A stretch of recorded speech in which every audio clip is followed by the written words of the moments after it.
A'udzu billahi minasyaitonir rajim. Bismillahirrahmanirrahim. Assalamualaikum warahmatullahi wabarakatuh. Alhamdulillahi wa kafa. Assalatu wassalamu ala Rasulillahil Mustafa wa ala alihi wa ashabihi wa man wafa, ma ba'd. فيا أيها الحاضرون أوصي نفسي وإياكم بتقوى الله فقد فاز المتقون فلا تموتن إلا وأنتم مسلمون. فقال تعالى مذكرا بذلك: أعوذ بالله من الشيطان الرجيم يا أيها الذين آمنوا اتقوا الله حق تقاته فلا تموتن إلا وأنتم مسلمون. صدق الله العظيم. Sama-sama kita hormati Ketua Masjid Izzatul Islam Pak Yusrizal beserta para jajaran pengurus masjid. Mudah-mudahan para pengurus disehatkan, diberkahi oleh Allah Subhanahu wa taala, Pak RT, Pak RW, pemuka-pemuka agama yang hadir, para jamaah, bapak-bapak, ibu-ibu yang alhamdulillah bisa berkesempatan hadir pada kesempatan pagi ini.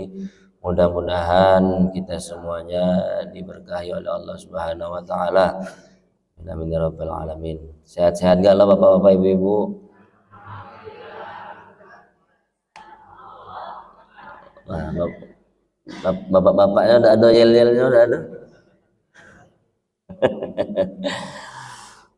Memang kita ini bapak-bapak kalau dalam urusan menuntut ilmu, kalau dalam urusan majelis masih kalah sebenarnya dengan ibu-ibu. Kalau ibu-ibu kapan disuruh berangkat masjid ini laju, disuruh berangkat ini laju. Makanya majelis taklim itu tidak ada rasa majelis taklim bapak-bapak itu. Majelis taklim pasti isinya ibu-ibu, masya Allah. Tapi tidak apa-apa, memang ibu-ibu itu al-madrasatul ula. Ibu-ibu itu adalah sekolah pertama. Di dalam keluarga, ibu-ibu adalah sekolah pertama bagi anak-anaknya. Makanya ibu-ibu ini jadi tolak ukur mak mano anaknya, pendidikannya itu dari ibunya. Baik, Bapak Ibu yang dirahmati Allah Subhanahu wa taala, bersyukur pada Allah Subhanahu wa taala pada kesempatan pagi hari ini kita sama-sama dapat berkumpul kembali untuk duduk di majelis. Bapak Ibu, majelis subuh sara, majelis subuh sulit.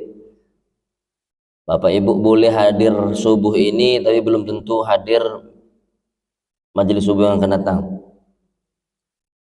Betul, karena tuntutannya berat, karena tuntutannya sulit.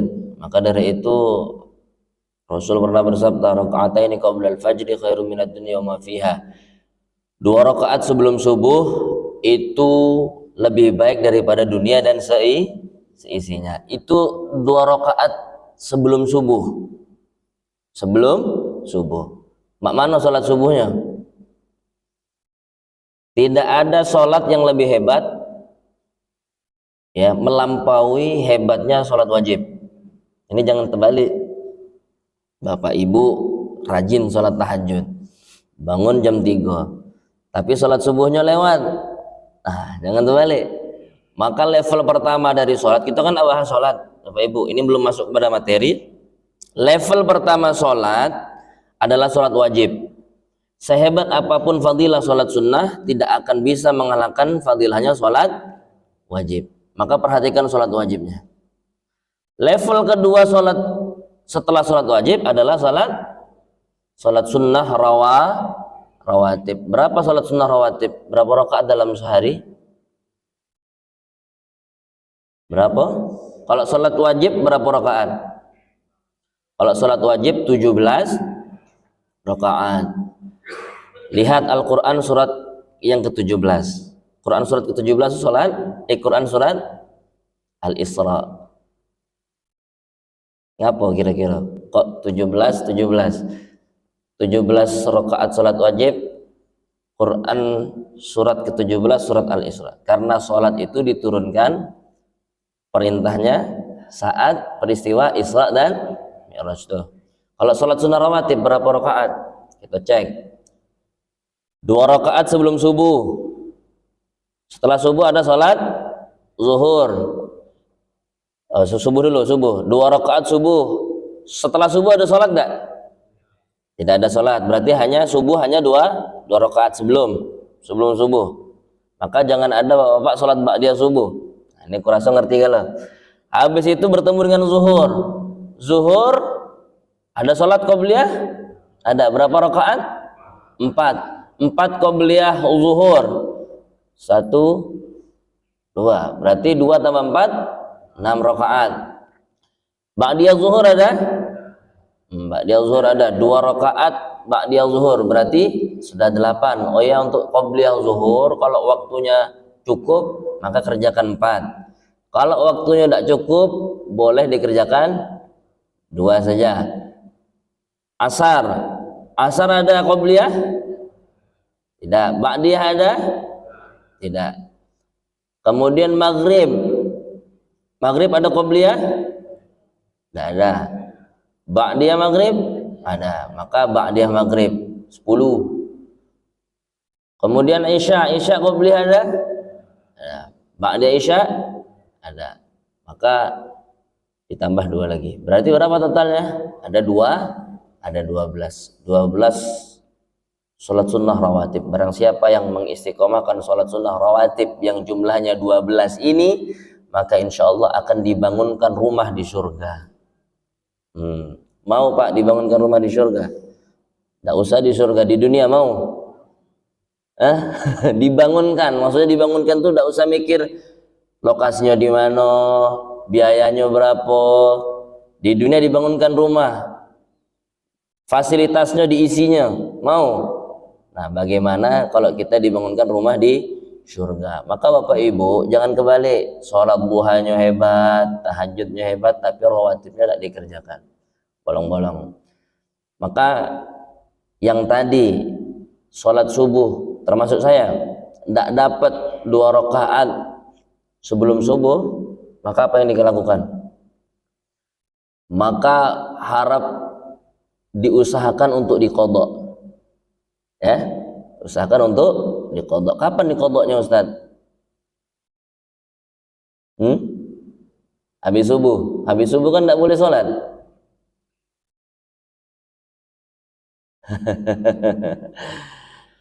Maka ada 2 cara untuk mengqadha sholat sunnah rawatib.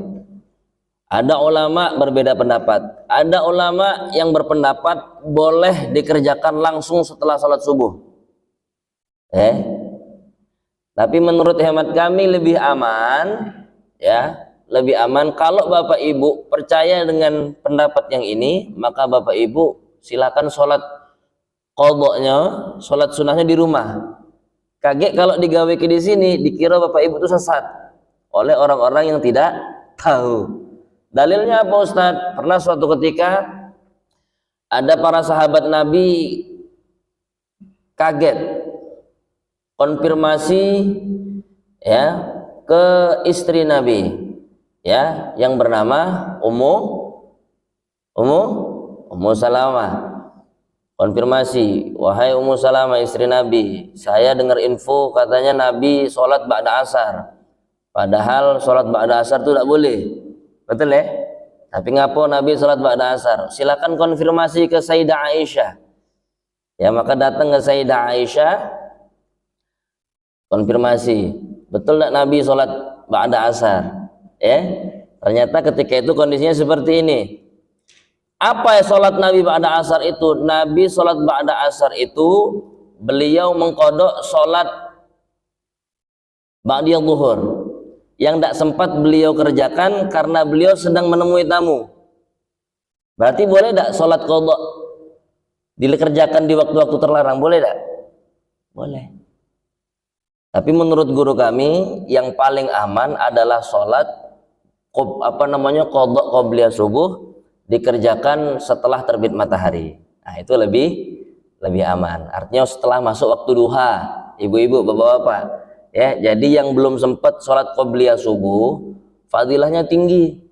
Apa? Raq'ataini qoblal fajri khairum minad dunya wa ma fiha. 2 rakaat sebelum subuh maka akan mendapatkan sesuatu yang lebih baik daripada dunia dan seisinya.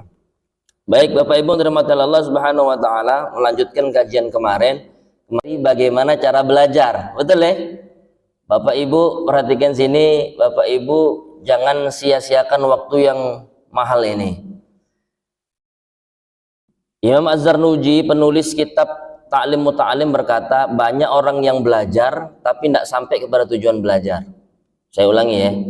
Syekh Az-Zarnuji menyampaikan dalam kitab Ta'lim Muta'alim, banyak wong-wong belajar, banyak orang-orang belajar tetapi tidak sampai kepada tujuan belajar. Capek-capek belajar. Ada anak belajar dari TK sampai SMA, habis SMA lanjut S1, habis S1 lanjut S2, lanjut S2 lanjut S3.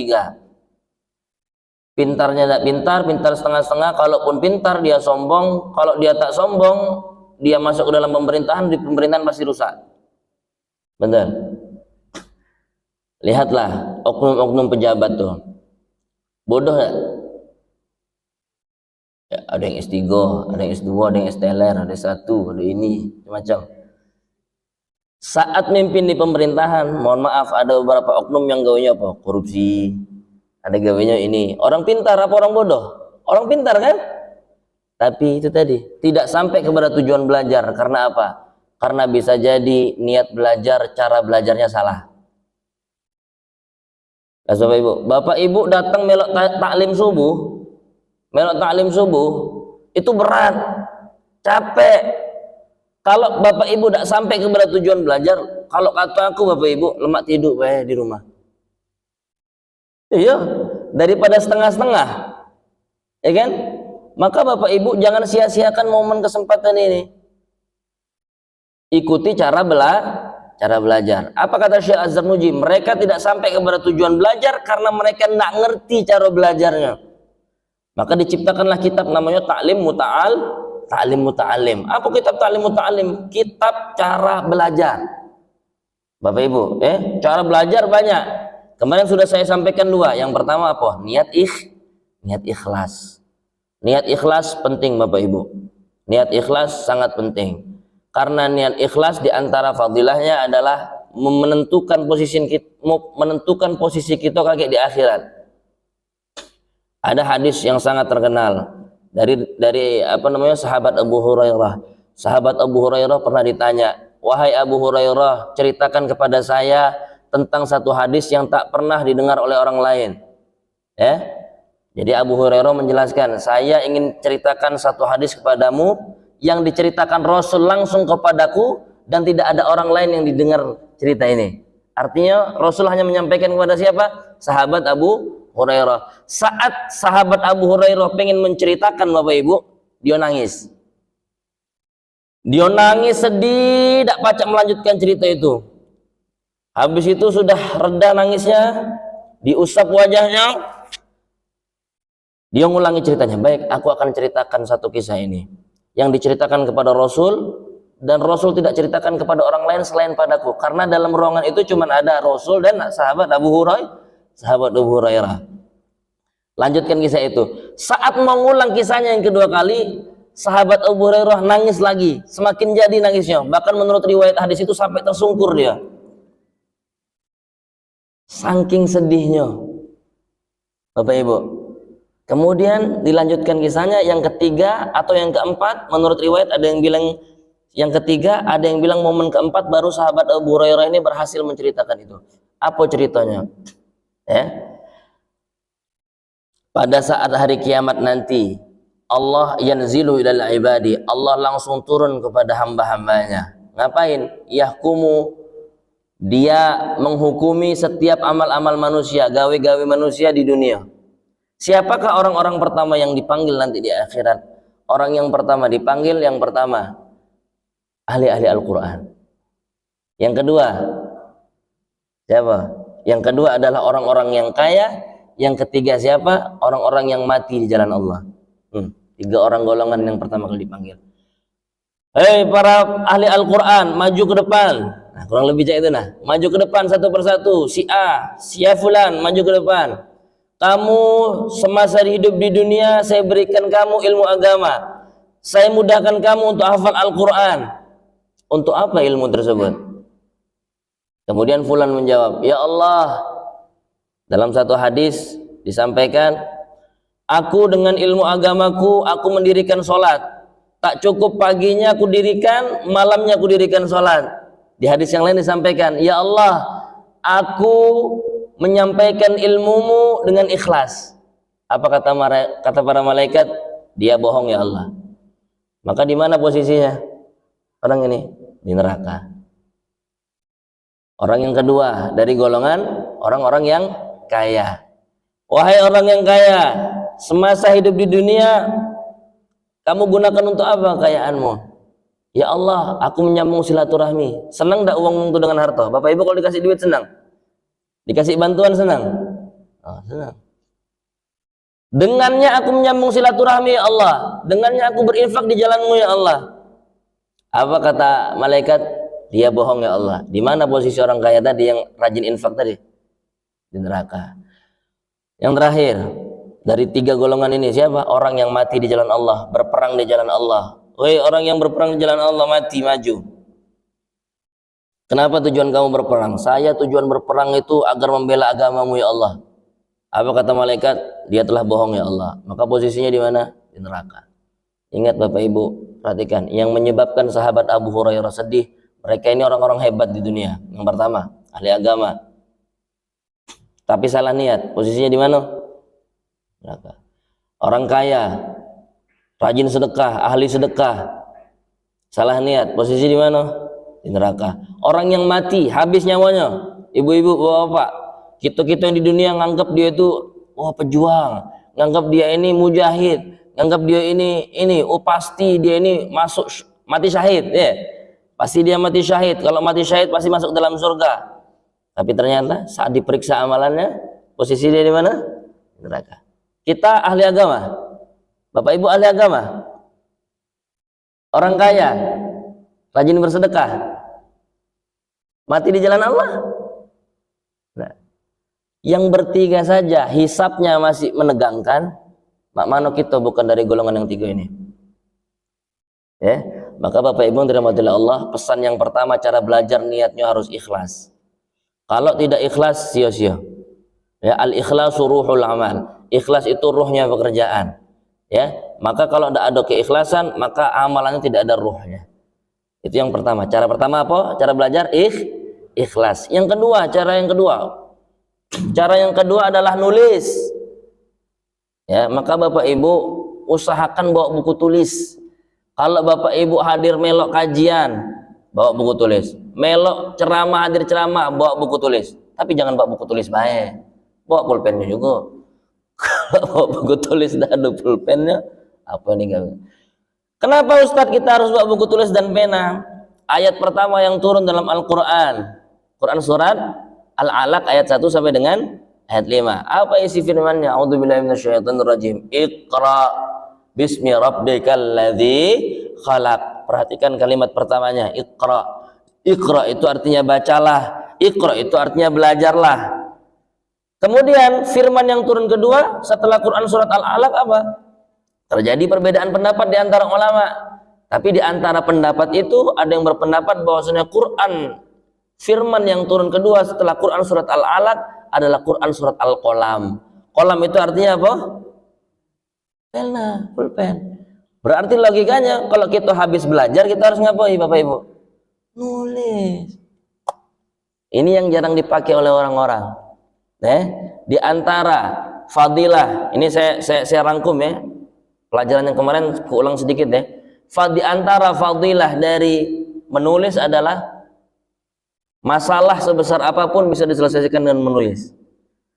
Al-Baqarah 282 merupakan ayat terpanjang dalam Al-Quran. Ayat tentang apa? Ayat tentang hutang. Hutang itu masalah terpanjang di dunia. Maka Bapak Ibu jangan mudah-mudah berhutang. Datang ke sini berasan, datang ke sini berasan, datang ke sini berasan. Hati-hati Bapak Ibu. Rasul tidak mau menyolati orang-orang yang semasa dia mati, tapi dia masih meninggalkan hutang. Orang yang mati syahid, orang yang mati ya sudah terlihat di dunia ini pasti masuk ke dalam surga. Tak bisa tergantung dia, tak bisa masuk ke dalam surga karena dia masih punya hutang. Masalah hutang adalah masalah yang besar. Ayat terpanjang dalam Al-Quran itu berbicara tentang hutang. Al-Baqarah, mudah hafalnya Bu, 282. jingok buka Al-Quran, ayatnya sepanjang apa? Biasanya di Al-Quran itu ayatnya satu halaman full. Jadi satu halaman itu satu ayat, Bapak Ibu. Tapi masalah terpanjang itu bisa selesai dengan apa? Idza tadayantum bidainin ila ajalim musamma. Apabila kamu punya utang, apabila kamu berhutang, faktubuhu, tulis. Berarti apa kesimpulannya Bapak Ibu? Masalah yang besar baik, masalah terpanjang di dunia baik bisa selesai dengan menulis, apalagi masalah yang kecil. Bisa jadi Bapak Ibu punya masalah yang besar, tidak selesai-selesai, tidak sudah-sudah pening, bisa jadi Bapak Ibu belum nulis. Yang kedua, manfaat menulis yang kedua, cita-cita sebesar apapun bisa dicapai dengan menulis. Masjid yang besar ini, Masjid Izzatul Islam, bangunan yang megah, rumah yang megah, mall, apalagi bangunan yang besar-besar itu, gedung perkantoran, kira-kira bisa tidak terwujud? Sehebat apapun tukang, sehebat apapun pendiri bangunan, dia tidak akan bisa mendirikan sebuah bangunan tanpa dia nulis. Betul tidak Bapak Ibu? Maka sebesar apapun cita-cita, wujudkan mulai dengan nulis. Oh Bapak Ibu meremehkan ini, tidak apa-apa, lajulah. Tapi Bapak Ibu perhatikan, kuncinya di Al-Quran, kita udah galak ngambilnya. Bapak Ibu ya, jadi maka Bapak Ibu kalau punya cita-cita sebesar apapun, keinginan sebesar apapun, kok belum terwujud, bisa jadi Bapak Ibu belum melaluinya dengan menulis. Betul tak? HP yang kita pakai ini, kira-kira bisa tak uang buat HP ini tanpa tulisan? Bisa? Pasti dia rancang dulu kan? Bahannya mak mano, desain bentuknya cak mano, di dalamnya pakai mesin apa, itu maka harus dilalui dengan menulis. Nah itu yang kedua kemarin ya, materi yang kemarin. Sekarang Bapak Ibu, materi yang baru, cara ketiganya cak mana Ustaz? Cara ketiga belajar adalah bertakwa. Apa Bapak Ibu? Bertakwa. Bapak-bapak, terutama bapak-bapak yang sering hadir ke masjid, terutama saat momen sholat Jumat, di antara rukun dari khutbah Jumat apa? Wasiat takwa. Wahai para jamaah, marilah kita tingkatkan keimanan dan ketakwaan kita kepada Allah Subhanahu wa taala. Ini rukun khutbah Bapak Ibu. Kalau khatib tak menyampaikan ini, maka tak sah sholat Jumatnya, tidak sah khutbah Jumatnya. Dan Rasul Bapak Ibu tidak pernah memulai khutbah-khutbahnya, tidak memulai taklim-taklimnya, kecuali ia memulainya dengan wasiat takwa. Pertanyaannya, kalau pesan ini, wasiat ini diulang-ulang, kira-kira penting atau tidak? Penting. Maka apa arti bertakwa itu Ustaz? Takwa itu adalah kata dalam bahasa Arab, terambil dari waqayaki yang artinya menghindar. Apa artinya takwa? Berarti menghindar. Maksudnya menghindar dari apa Ustaz? Kalau ada kata dalam Al-Quran disampaikan dengan kalimat ittaqullah, ittaqullah, ittaqullah haqqa tuqatih, berarti maksudnya apa? Ittaqullah, takwa artinya menghindar, Allah artinya Allah. Berarti maksud dari menghindar itu apa? Menghindar dari Allah. Pertanyaannya, bisa nak kita itu menghindar dari Allah? Bisa kita menghindar dari Allah? Tidak bisa. Maka menurut para ulama mengartikan takwa artinya menghindar bukan dari Allah, menghindar dari siksa Allah Subhanahu wa taala. Maka Bapak Ibu ya, perhatikan dalam Al-Qur'an Allah Subhanahu wa taala berfirman, wattaqullaha wa yu'allimukumullah. Bertakwalah maka kamu akan dapat ilmu langsung dari Allah. Bu, Bapak, dapat ilmu itu bukan dari belajar. Belajar hanya salah satu cara untuk dapat ilmu. Saya ulangi, Bapak Ibu, belajar hanya salah satu cara untuk dapat ilmu. Maka Bapak Ibu yang punya anak sekolah di sekolah, belum tentu dia sekolah setiap hari datang pagi sampai sore, pagi sampai siang dia dapat ilmu, belum tentu. Kenapa? Karena ilmu itu punyanya Allah. Maka terserah Allah. Karena ini milik Allah, terserah Allah cak mana cara ngasihnya. Ada orang yang belajar dikasih ilmu ada. Maka Bapak Ibu pernah tidak ngerasoi? Bapak Ibu baca buku tapi tidak kata yang nempel satupun di sini. Pernah? Dibaca halaman 5, halaman 4 lupa. Diulangi halaman 4, dibaca halaman 3-nya lupa. Ya kan? Karena syarat-syarat menuntut ilmunya tidak ada.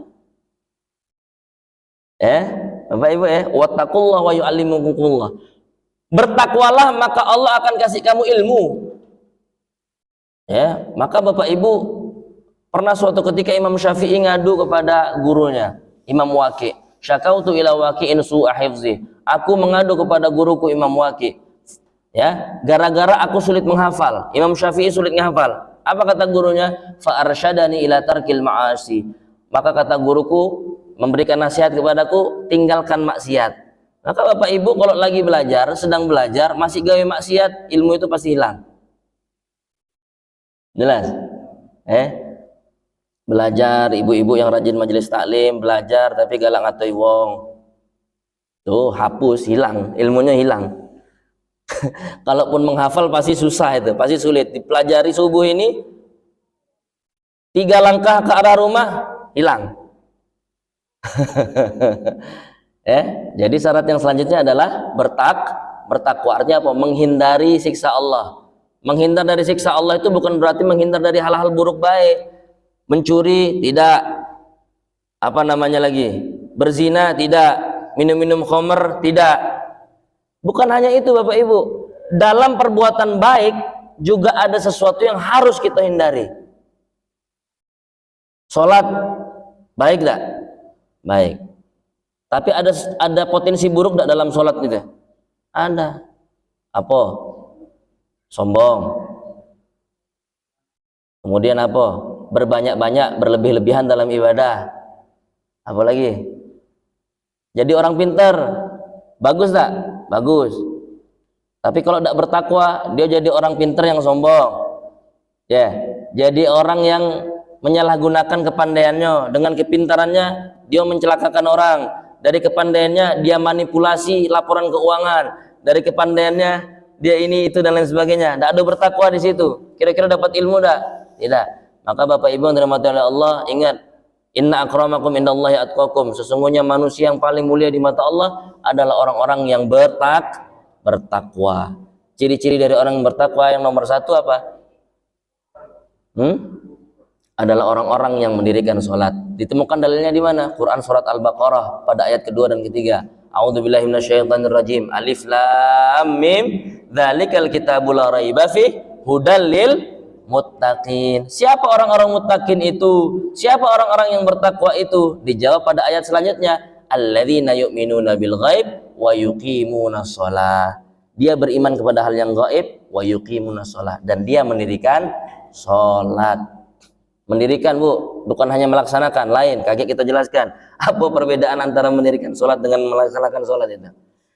Cara yang terakhir, nah ini isyraq ya. Cara yang terakhir dari belajar adalah sabar. Sabar itu artinya menahan. Sabar itu artinya menahan. Maka Bapak Ibu, belajar itu harus sabar. Sabar dengan capeknya, sabar dengan habis duitnya, sabar dengan memaksakan diri untuk bangun subuhnya, sabar untuk bawa buku, sabar untuk takzim dengan guru, sabar dengan gurunya. Kadang Bapak Ibu, guru ini semakin pintar, semakin aneh-aneh gawenya. Iya.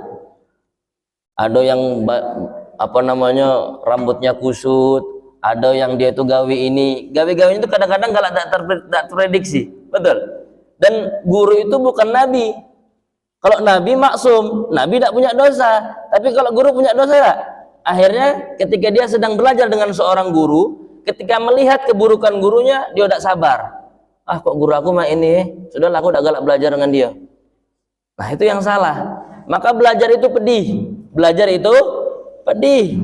Man lam yadhuq dulla ta'allumi sa'atan. Barang siapa yang tidak ingin merasakan pedihnya belajar meskipun sedikit, tajarra'a dullal jahli tula hayati, maka dia akan merasakan pedihnya bodoh sepanjang hidupnya. Maka belajar itu pedih. Ini sebagaimana kisah Nabi Musa yang disuruh belajar kepada Nabi Khidir, sebagaimana tercantum dalam Quran surat Al-Kahfi yang kita baca setiap malam Jumat itu. Apa kisahnya? Nabi Musa, Bapak Ibu perhatikan, Nabi Musa ini nabi yang hebat. Dia bukan hanya kuat tapi dia pandai. Nabi Musa pernah ninju uang, pernah mukul orang, 1 pukulan mati. Itu orang dulu. Cak mana kita yang sekarang, badan kecil, kurus, kecil, ditinju Nabi Musa. Bukan hanya mati loh. Nabi Musa ninju orang besar itu sekali pukul bukan pingsan, mati. Bukan hanya kuat fisiknya, tapi beliau juga pandai. Pernah suatu ketika para umatnya nanya kepada Nabi Musa, wahai Nabi Musa, ada tak orang yang lebih pintar dari kamu Nabi Musa? Apa jawaban Nabi Musa? Tidak ada orang yang lebih pintar dari saya. Oh, Allah kasih peringatan, Allah kasih pelajaran. Maka diperintahkanlah Nabi Musa ini untuk datang ke seseorang. Datanglah kamu ke seseorang yang bernama Khidir. Bertemulah kamu di Majma' al-Bahraini. Dalam Quran surat Al-Kahfi disebutkan kan, Majma' al-Bahraini, pertemuan dua laut. Artinya apa? Di pantai. Bertemulah mereka akhirnya di pantai. Majma' al-Bahraini, bertemu mereka di pantai. Wahai Khidir, aku ingin mengikutimu. Maksudnya apa? Aku ingin belajar kepadamu. Tidak usah, kamu tidak akan kuat. Wahai Khidir, angkat aku jadi muridmu. Tidak usahlah, kamu tidak akan kuat, kamu tidak akan sabar dengan aku. Serius, aku tidak sabar. Ya sudah, kalau kamu ingin mengikutiku, kalau kamu ingin belajar padaku, maka kamu jangan banyak tanya. Nah, oke, aku akan ikuti gitu. Akhirnya mereka dalam satu perjalanan di laut, naik dalam satu kapal, tiba-tiba Nabi Khidir bolongin kapal, dibolonginnya kapal. Apa yang dilakukan Nabi Musa? Nabi Musa nanya, wahai Khidir, ngapa kamu bolongi kapal ini? Lah, kan tadi aku lah ngomong, kalau nak mengikut aku, nak belajar dengan aku, udah saya tanya. Oh iya, mohon maaf, aku tidak akan mengulangi lagi. Habis itu sudah naik kapal selesai, ada kejadian kedua. Mereka berada di pinggir pantai. Menurut riwayat mereka berada di pinggir pantai. Ada anak laki-laki jalan tiba-tiba dibunuh oleh Nabi Musa. Dibunuh ikut Nabi Musa oleh Nabi Khidir. Ada yang bilang Khidir ini nabi, ada yang bilang Khidir itu bukan nabi. Jadi dibunuh oleh Khidir. Apa yang dilakukan Nabi Musa? Kaget. Kenapa? Budak ini tidak katik salah apa-apa, tiba-tiba dibunuh. Wah, kenapa kamu bunuh budak ini? Lah, kan aku lah ngomong. Tidak usah banyak. Perjalanan ketiga, peristiwa ketiga, mereka datang ke satu kampung, datang ke sebuah kampung. Mereka minta perbekalan, minta makan, minta minum. Oleh penduduk kampung itu tidak dikasih. Kemudian ada rumah mau roboh, tiba-tiba Nabi Khidir ini membangun kembali rumah. Apa kata Nabi Musa? Wahai Khidir, sebenarnya kita tuh layak loh minta upah dari ini. Apa kata Nabi Khidir? Hadza firaqu baini wa bainik. Ini perpisahan antara kamu dengan aku. Kamu tidak layak jadi muridku. Kapal itu milik orang miskin. Tiba-tiba rumah mau roboh, bukan rumah kita, kemudian bukan rumah penduduk kita, bukan rumah kaum kita. Tiba-tiba rumah itu dengan baiknya kita bangun tanpa alasan. Sebenarnya kita minta upah, jadilah. Tapi tidak dimintanya. Akhirnya dijelaskan oleh Khidir kepada Nabi Musa. Ini sebagai penutup. Tadi kejadian pertama apa? Kapal dibolongin. Sesungguhnya wahai Musa, di depan ada pasukan pemimpin yang zalim, yang menyita seluruh kapal-kapal yang baik, kapal-kapal yang bagus. Tidak peduli itu punya kapalnya orang kaya, tidak peduli kapalnya orang miskin. Maka aku bolongin sedikit kapal agar kapal orang miskin ini tidak diambil, tidak disita oleh penguasa yang zalim. Kejadian yang kedua apa? Beliau membunuh seorang anak. Kenapa saya bunuh seorang anak ini? Karena anak ini terlahir dari orang tua yang soleh dan soleha. Anak ini nanti besar, tumbuh menjadi anak yang durhaka, yang akan mengajak orang tuanya kepada kekafiran. Maka perintah Allah kepada saya untuk bunuh anak itu, agar nanti anak itu tidak tumbuh mengajak orang tuanya yang soleh menjadi kafir. Yang kedua. Yang ketiga, kejadiannya apa? Mau membangun rumah yang roboh. Di bawah rumah itu terdapat timbunan harta yang bisa dipakai untuk 7 turunan. Kalau rumah itu roboh, maka harta itu akan diambil oleh para penduduk kampung tersebut. Maka aku bangun rumah itu agar anak-anaknya bisa merasakan harta tersebut. Tuh, ada banyak hal enggak yang tidak diketahui oleh murid itu. Gawe-gawe guru ini kadang-kadang aneh enggak? Aneh.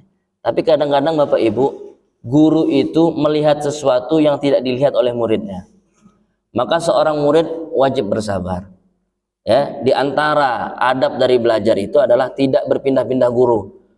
Datang ke guru A, dilihat aibnya, oh guru A ini tidak bagus, pindah ke guru B.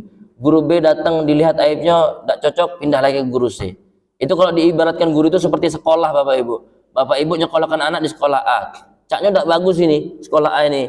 pindah lagi ke guru sekolah B. Sekolah B tidak bagus ini, pindah ke sekolah C. Sekolah C tidak bagus ini, pindah ke sekolah D. Di antara cara belajar adalah ketahanan kita untuk belajar mengikuti cara hidupnya guru. Maka Bapak Ibu, seburuk apapun guru jangan dicela. Seburuk apapun guru jangan digibahi. Seburuk apapun ustadz, habaib, ulama jangan pernah dicela. Bapak Ibu boleh nak setuju dengan ustadz A misalkan. Wah, aku tidak cocok dengan ustadz A ini ustadz. Tapi minta tolong Bapak Ibu, kita sebagai orang yang bodoh jangan sampai ngatoi beliau. Ngerti tidak? Jangan banding bagusan ustadz ini dibanding ustadz ini. Ustadz ini tuh tidak bagus. Ustadz ini gawinya tidak benar. Contoh, Bapak Ibu tidak senang dengan ustadz yang merokok. Ustadz ini merokok, tidak bagus ini. Makan merokok itu haram. Ustadz ini merokok, aku tidak galak belajar dengan ustadz merokok. Tidak boleh. Kaget takutnya kualat. Jelas Bapak Ibu ya. Darah ulama itu beracun. Paham tidak? Itu konotasinya, peribahasanya. Darah ulama itu beracun. Maka Bapak Ibu, kita sebagai orang bodoh, kita orang bodoh yang butuh belajar dengan orang-orang alim tersebut, maka seyogyanya kita harus beradab dengan mereka. Itu ya cara pertama apa? Ikhlas. Cara yang kedua apa? Menulis. Cara yang ketiga apa? Bertakwa. Cara yang terakhir adalah sabar. Belajar itu pahit, maka cara yang terakhir harus sabar. Insya Allah pada pertemuan selanjutnya bulan depan, Pak Yus, kita akan mulai masuk kepada materi tentang sholat, mendirikan sholat. Saya ada satu buku yang tipis ini, judulnya Sudahkah Sholat Membuatku Taat? Apa judulnya Bapak Ibu? Sudahkah sholat membuatku taat? Dalam Al-Quran Allah Subhanahu Wa Taala berfirman, Inna sholata tanha anil fahsya'i wal munkar. Sesungguhnya sholat dapat mencegah dari perbuatan keji dan mungkar. Pertanyaannya, masih ada ndak orang yang sholat masih gawe keji dan mungkar? Masih ada? Berarti ayatnya salah. Ayatnya salah berarti. Kan masih ada orang yang sholat masih gawe keji dan mungkar. Ini rajin sholat tapi maling. Ini sholat tapi ini. Berarti ayatnya salah itu berarti. Nah, kita akan kupas tuntas kenapa itu bisa terjadi. Berarti kan bukan ayatnya salah, tetapi orang yang sholatnya yang salah. Bisa jadi dia itu subuh kita ini, bisa jadi dia hanya merasa sudah sholat, padahal menurut Allah dia itu belum sholat. Nah, itu caranya kita akan kupas dari niat rukun pertama sampai dengan salam. Insya Allah panjang umur, panjang rezeki, ada kesempatan kita akan kupas tuntas dari awal niat sampai dengan salam. Ngapo kita disuruh niat? Ngapo kita disuruh takbir? Bapak Ibu sudah ngerti? Ngapo disuruh ruku? Kenapa gerakan sholatnya itu tidak nyanyi-nyanyi be? Atau tidak cak ini be sholat itu? Ngapo kita disuruh berdiri? Ngapo kita disuruh ruku? Ngapo disuruh sujud? Ngerti gak lah Bapak Ibu? Apa tujuannya? Nah, itu ada maksud dan tujuannya. Tidak mungkin kita disuruh ruku kalau tidak ada tujuannya. Nggak mungkin kita disuruh sujud kalau ada tujuannya. Ngerti Bapak Ibu arti Al-Fatihah? Bapak Ibu kan saat mengucap Al-Fatihah nggak cepat baik. Saking hafalnya dengan surat Al-Fatihah, cepat sholatnya. Bismillahirrahmanirrahim. Alhamdulillahirrahmanirrahim. Amin. Bismillahirrahmanirrahim. Ada enggak? Wah, yang sholat taraweh, Bapak Ibu kalau tidak pernah nyengok videonya, buka YouTube. Taraweh tercepat. Ada 23 rakaat, tapi sholatnya cuma 10 menit. Cak mana baca Al-Fatihahnya? Allahu Akbar, Allahu Akbar, Allahu Akbar. Ada kan? Belum selesai itu. Bapak Ibu yang punya asam urat, ku jamin kumat asam uratnya itu. Ya cak mana? Salatnya itu. Ya, nanti akan kita kupas tuntas. Kita akan kupas tuntas. Inna awwala ma yuhasabu bihil abdul muslim yaumal qiyamati minhu as-shalah. Sesungguhnya amalan pertama yang akan dihisab dari seorang muslim nanti adalah sholat kita. Sudah siap ditanya sholat oleh Allah? Sudah siap ditanya malaikat tentang sholat? Nah, kalau belum, mari kita belajar bareng-bareng. Mudah-mudahan saat kita mati kaget, kita sudah jadi mayit, tidak bisa nambah ilmu, tidak bisa nambah sholat, tidak bisa nambah amalan yang lain. Mudah-mudahan kita datang menghadap pada Allah, datang dengan membawa pahala sholat. Amin, amin ya rabbal alamin. Maka Bapak Ibu bersabarlah. Bapak Ibu yang belum bawa buku tulis, harapan saya pada pertemuan selanjutnya Bapak Ibu bawa buku tulis. Aqulu qouli hadza, hadanallahu wa iyyakum ajma'in. Assalamualaikum warahmatullahi wabarakatuh.